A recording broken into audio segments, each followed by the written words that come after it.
Praise the lord. మన ప్రభువును మన రక్షకుడైన యేసుక్రీస్తు వారి ప్రేమగల నామంలో మీ అందరికీ మా హృదయపూర్వక వందనములు. ఈరోజు దేవుని వాక్యము కానానుకు వెళ్ళుటకు కల్దీయుల ఊరను పట్టణములో నుండి వారితో కూడా బయలుదేరి హారాను మట్టుకు వచ్చి అక్కడ నివసించిరి. ఆది కాండము 11వ అధ్యాయము 31వ వచనము. They went to fourth together from ఊర్ of the Chaldeans to go to into the land of Canaan, but when they come to Haran, they settled there. Genesis chapter 11 verse 31. ఈ రోజుకు గాను కృపగలిగిన మన దేవుడు మనకు అనుగ్రహించిన వాక్య భాగమును బట్టి ధ్యానించుకుందాము. ప్రభునందు ప్రియమైన సహోదరి సహోదరులారా, మన జీవితంలో మనము ఎదగకుండా కొన్ని పరిస్థితులు ఆపుతుంటాయి. కొంతమంది వ్యక్తులు అడ్డుపడతారు, లేదా మనమే మనకున్న కంఫర్ట్ని బట్టి ముందుకు వెళ్లకుండా ఆగిపోతుంటాం. అయితే దేవుడు అంటున్నాడు, అలా మనం ఆగిపోవద్దు, ముందుకు సాగేవారిగా ఉండాలి అని. చాలా మంది మంచి మంచి నిర్ణయాలే వారి జీవితంలో తీసుకుంటారు. నీవు ఏమవుతావమ్మా అని చిన్న పిల్లల్ని అడిగితే వారంటారు, నేను డాక్టరు, లాయరు, కలెక్టరు. ఇలా వారికి నచ్చింది లేదా వారి యొక్క తల్లిదండ్రులు వారి మైండ్లో పెట్టింది వారు చెబుతారు. వారి ఆలోచన మంచిదే. అయితే అలా చెప్పిన వారిలో ఎంతమంది డాక్టర్లు అయ్యారు, ఎంతమంది కలెక్టర్లు అయ్యారు, ఎంతమంది లాయర్లు అయ్యారు? ఇటువంటి వ్యక్తులు మీరే కావచ్చు, మీ కుటుంబంలోనే ఉండొచ్చు. ఎందుకండి అలా ఆశించిన వారంతా ఆ ప్లేస్కి చేరుకోలేకపోయారు, ఆగిపోయారు అంటే అనేకమైన కారణాలు ఉండొచ్చు. ఆర్థికపరమైన ఇబ్బందులు, కుటుంబ నేపథ్యం లేదా అనారోగ్యం, ఇలా ఏవో వారిని అనుకున్నది కాకుండా ఆపుతుంటాయి. ఈ రోజున లేఖన భాగంలో మనం చూస్తే అబ్రహాము తండ్రి అయిన తేరాహు, అబ్రహాము, హారాను కుమారుడైన లోతు మరియు అబ్రహాము భార్య వీరందరూ కూడా కానానుకు ప్రయాణమయ్యారు. వారి ఉద్దేశం, వారి గమ్యం కానాను. మంచి నిర్ణయమే వారు తీసుకున్నారు. దేవుని యొక్క ప్రణాళిక చొప్పునే నడుస్తున్నారు. కానీ మధ్యలో ఏమైందో తెలియదు. కానీ వారు హారాను అనే ప్రాంతం వరకు వచ్చి ఆగిపోయారు. అక్కడ సెటిల్ అయ్యారు. వారు పెట్టుకున్న గమ్యాన్ని చేరకుండా, వారు వెళ్ళాలి అనుకున్న ప్రదేశాన్ని చేరకుండా వారు హారానులోనే ఆగిపోయారండి. ఈ రోజున మీరు కూడా అబ్రహాము కుటుంబం వలె ఉన్నారేమో. మీరు వెళ్ళాలని అనుకున్న, మీరు చేరాలని ఆశించిన, మీరు కావాలనుకుంది కాలేక ఎందుకు ఆగిపోయారో ఒక్కసారి పరిశీలన చేసుకోండి. దేవుడు మిమ్మల్ని అక్కడితో సరిపెట్టుకోండి అని అనడం లేదు. మీరింకా ఉన్నతంగా ఉండాలని ఆయన ఆశపడుతున్నాడు. కొందరు ఒక్కోసారి విచిత్రంగా వారు అనుకున్న గమ్యాన్ని కూడా మర్చిపోతుంటారు, డైవర్ట్ అయిపోతుంటారు. కొందరు కుటుంబ బాధ్యతల మీద పడి ముందుకు వెళ్ళలేరు. కొందరు భయపడి నా వల్ల కాదులే అని ముందే నిర్ణయించుకొని మనకిది చాలులే అని అనుకుంటారు. ఆ రోజున వారు కానానుకు వెళ్ళాలని హారానులోనే ఆగిపోయారు అంటే హారానులో వారికి ఏదో నచ్చి ఉండొచ్చు. వారికి అక్కడ స్నేహితులు అయి ఉండొచ్చు. ఏదైనా పని చేసుకొని జీవించడానికి మంచి అవకాశం లభించి ఉండొచ్చు. కారణం ఏదైనా కానీ అక్కడితో ఆగిపోయారు. అయితే ప్రియమైన సహోదరి సహోదరులారా, వారు ఆగిపోయినా దేవుడు వారిని ఆగిపోనివ్వలేదు. వారిని నడిపించే ఈ లోక తండ్రి వారికి లేకపోయినా పరమ తండ్రి అయిన దేవుడు వారిని నడిపించాడు. వారు మర్చిపోయిన గమ్యాన్ని వారికి గుర్తు చేశాడు. ఈసారి వారికి గమ్యం ఏంటో చెప్పకుండా నేను చెప్పే దేశమునకు మీరు వెళ్ళాలి అని చెప్పాడు. అబ్రహాము ఆ విధంగానే చేశాడు. ఈ సందర్భంలో మనము ఒక లేఖనమును జ్ఞాపకం చేసుకోవాలండి. అదేమిటంటే, అబ్రహాము పిలువబడినప్పుడు విశ్వాసమును బట్టి ఆ పిలుపునకు లోబడి తాను స్వాస్థ్యముగా పొందనయున్న ప్రదేశమునకు బయలు వెళ్ళెను, మరియు ఎక్కడికి వెళ్ళవలెనో అది ఎరుగక బయలు వెళ్ళెను. అంటే దేవుణ్ణి మనస్ఫూర్తిగా అబ్రహాము నమ్మాడు. ఎదురుగా వచ్చే కష్టం గురించి ఆలోచించలేదు, సమస్యలను గురించి ఆలోచించలేదు. వెళ్ళగలమా, నివసించగలమా అని కనీసం వారిలో వారైనా చర్చించుకోలేదు. దేవుడు చెప్పాడు, వారు వెళ్ళారు. వెళ్ళి ఆశీర్వదింపబడ్డారు, సంతానం పొందుకున్నారు.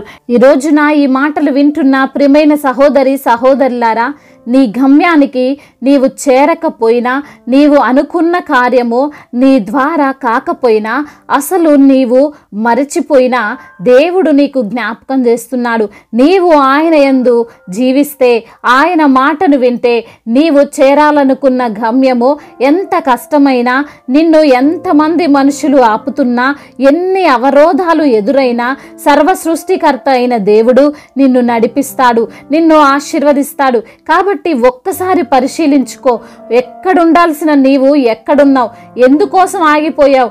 ఎందుకు అలానే మిగిలిపోయావు? ఇప్పటికైనా మించిపోలేదు. దేవుడు నీకు సహాయం చేస్తాడు అని లేఖనముల ద్వారా సెలవిస్తున్నాడు. ఆయన మాట విను, ఆయన చెప్పినట్లు ముందుకు సాగు, నీవు ఆశీర్వదింపబడతావు. దేవుడు ఈ మాటలను దీవించి మన హృదయములో ఫలింపచేయునుగాక. వాక్య భాగమును బట్టి ప్రార్థించుకుందాము. ప్రతి ఒక్కరు కూడా ప్రార్థనలో ఏకీభవించగలరు. ప్రార్థన. మహాశక్తి సంపన్నుడా, మహోన్నతుడా, జీవాధిపతి, జీవము కలిగిన దేవా, సజీవుడా, మీకు స్తోత్రములు తండ్రి. ఈ రోజున నా తండ్రి వాక్యము ద్వారా మీరు మాతో మాట్లాడారు ప్రభువా. అయా, మేము తండ్రి వెళ్ళవలసిన గమ్యం ఏమిటో మాకు జ్ఞాపకం చేసి నడిపిస్తారని, ఎన్ని అవరోధాలు కలిగినా, ఎన్ని అడ్డంకులు కలిగినా, ఎటువంటి విపత్తులు కలిగినప్పటికీ వాటన్నిటి నుంచి మాకు విడుదలనిచ్చి మేము చేరవలసినటువంటి గమ్యము మమ్మల్ని చేరుస్తారని, మమ్మల్ని మీరు ఆశీర్వదిస్తారని, మాకు తోడుగా ఉండి మమ్మల్ని నడిపిస్తారని ఎంతో తండ్రి ఆదరణకరమైనటువంటి మాటల ద్వారా మీరు మాతో మాట్లాడి మమ్మల్ని బలపరిచినందుకు స్తోత్రములు. ఎందరైతే బిడ్డలు ఏ ఏ సమస్యలతో, ఇరుకులతో, ఇబ్బందులతో ఉన్నారో వారికున్న సమస్యను చూసి కృంగిపోకుండా సమస్యను ఓడించగల మీ వైపున చూసేటువంటి మనస్సు ప్రతి బిడ్డకు మీరు కలగజేయండి. అయా, సమస్యలన్నిటి నుంచి మీరే విడుదల దయచేయండి. అనారోగ్య సమస్యల నుండి బిడ్డలకు విడుదల దయచేయండి. ఏ రోగమైతే బిడ్డలను బాధిస్తుందో, ఏ బలహీనత అయితే బిడ్డలను చుట్టుముట్టి ఉందో, ప్రతి ఒక్క బలహీనత నుంచి విడుదల దయచేయండి. ప్రతి ఒక్క రోగము నుండి విడుదల దయచేసి మీ సన్నిధిలో సాక్షులుగా నిలవబెట్టండి. అయా, మరణ పడకపై ఉండి మొరపెడుతున్న బిడ్డల యొక్క మొరను మీరు ఆలకించండి. మరణాన్ని కూడా జీవముగా మార్చండి. ఎండిపోయిన ఎముకలకు సైతము జీవాన్ని పోసిన దేవుడవు. ప్రతి బిడ్డకు తండ్రి మీరే తోడై ఉండి మీ యొక్క తండ్రి కృప వారిపై ఉంచి సంపూర్ణ ఆరోగ్యమును దయచేయమని వేడుకుంటున్నాం. అదేవిధంగా ఆర్థిక సమస్యలను కొట్టివేయండి. రుణ భారాల నుండి విడుదల దయచేయండి. ఎందరైతే బిడ్డలు ప్రభా అప్పు తీసుకొని ప్రభా మరి కట్టలేనటువంటి స్థితిలో ఉన్నారో, అయా అప్పు కట్టేటువంటి సామర్థ్యాన్ని బిడ్డలకు మీరు అనుగ్రహించండి. కుటుంబ సమస్యలు, కుటుంబ కలహాలు, అయా భార్యాభర్తల మధ్య విభేదాలు, అయా వారికి అస్సలు పడని ఆలోచన, వీటన్నిటి నుంచి విడుదల దయచేయండి. మీరే కుటుంబంలో ఉండి శాంతిని, సమాధానాన్ని దయచేయండి. ముఖ్యంగా ప్రేమ కలిగి జీవించేటువంటి భాగ్యము వారి ఇరువురికి మీరు దయచేయమని బ్రతిమిలాడుకుంటున్నాం. చిన్న బిడ్డలను మీరు కాచి కాపాడండి. యవన బిడ్డలకు మీరు తోడుగా ఉండండి. యవన వయసులో బిడ్డలు ప్రభా చెడు వ్యసనాలకు బానిసలు కాకుండా మరి తండ్రి డ్రగ్స్కి, అదేవిధంగా గేమ్స్కి అడిక్ట్ అయిపోయి సిగరెట్కి, మద్యపానానికి అలవాటైపోయి ప్రభా బిడ్డల యొక్క జీవితాన్ని పతనం చేసుకుంటుండగా ప్రభువా ప్రతి బిడ్డతో మీరు మాట్లాడండి అయ్యా. మంచి మార్గములో వారిని తండ్రి అయా నడిపించమని బ్రతిమిలాడుకుంటున్నాం. వివాహాల విషయంలో మీ సన్నిధిలో మొరపెట్టి అయా మంచి డెసిషన్ బిడ్డలు తీసుకోవడానికి కృపను అనుగ్రహించండి నా తండ్రి. అయా గర్భఫలము లేని బిడ్డల నిమిత్తం ప్రార్థిస్తున్నాం తండ్రి. వారికి గర్భఫలాన్ని దయచేయండి. గర్భఫలము మీరిచ్చే బహుమానము తండ్రి. అయా మీరిచ్చు బహుమానమును పొందుకొని మీ సన్నిధిలో సాక్షులుగా వారు జీవించడానికి సహాయం దయచేయండి. అదేవిధంగా గర్భిణీ స్త్రీలను దీవించండి అయ్యా. తల్లి బిడ్డలకు క్షేమాన్ని దయచేయండి. కావలసిన బ్లడ్ను, కావలసిన శక్తిని, బలాన్ని మీరు వారికి అనుగ్రహించమని బ్రతిమిలాడుకుంటున్నాం. అదేవిధంగా నా ప్రభ భూతగాథ సమస్యలన్నిటి నుంచి విడుదల దయచేయండి. వారి పక్షాన మీరు న్యాయమును తీర్చండి. ఎన్నో సంవత్సరం నుండి పెండింగ్లో ఉన్న ప్రతి ఒక్క కోర్టు సమస్య నుండి విడుదల దయచేయండి. అదేవిధంగా నా తండ్రి చేతి పని చేసుకున్న ప్రతి బిడ్డను మీరు దీవించండి. రైతులను దీవించండి ప్రభ, వారిని ఆశీర్వదించండి. ఎటువంటి నష్టాలు వారికి కలగకుండా మీ యొక్క కృపను పొందుకొని ఆశీర్వదింపబడిన వారుగా వారందరినీ కూడా మీరు మార్చమని బ్రతిమిలాడుకుంటున్నాం. అదేవిధంగా ఇతర దేశాల్లో ఉంటున్న ప్రతి బిడ్డ నిమిత్తం ప్రార్థిస్తున్నాం. వారికి మీరు తోడుగా ఉండండి, వారి కన్నీటిని తుడవండి, వారు అనుభవిస్తున్న కష్టాలన్నిటి నుంచి విడుదల దయచేయండి, మీ సన్నిధిని వారితో ఉంచండి ప్రభా. అదేవిధంగా మా భారతదేశమును, తెలుగు రాష్ట్రాలను, ఇతర దేశాలను, ఇతర రాష్ట్రాలను, సర్వ సృష్టిని అంతటిని కూడా మీ యొక్క కాపుదల్లో భద్రపరచమని, అధికారులకు మీరు తోడుగా ఉండమని, మారు మనసు లేని వారికి మారు మనసును, రక్షణ లేని వారికి రక్షణను, మీ యొక్క సువార్త వినేటువంటి మనస్సును ప్రతి ఒక్కరికి మీరు అనుగ్రహించమని బ్రతిమిలాడుకుంటూ తండ్రి ఇంతవరకు చేసిన ప్రార్థన అంతటిని మీ పాద సన్నిధిన చేర్చుకోమని, మానాథుడు, సర్వశక్తిమంతుడు, సర్వాధికారి ఎబెనేజరైన యేసుక్రీస్తు వారి నామంలో ఈ ప్రార్థనను అడిగి వేడుకొని పొందుకొని ఉన్నాము మా ప్రియ పరలోకపు తండ్రి. ఆమేన్.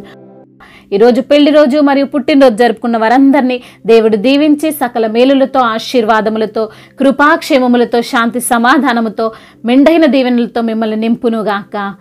మీ యొక్క ప్రార్థన అవసరతలను మాకు తెలియజేయగలరు. మీ కొరకు మేము తప్పక ప్రార్థిస్తాము.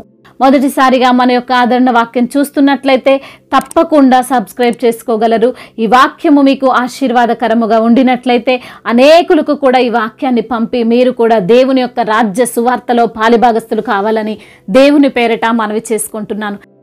May God bless you all. దేవుడు మిమ్మల్ని దీవించి బలపరిచి స్థిరపరచునుగాక.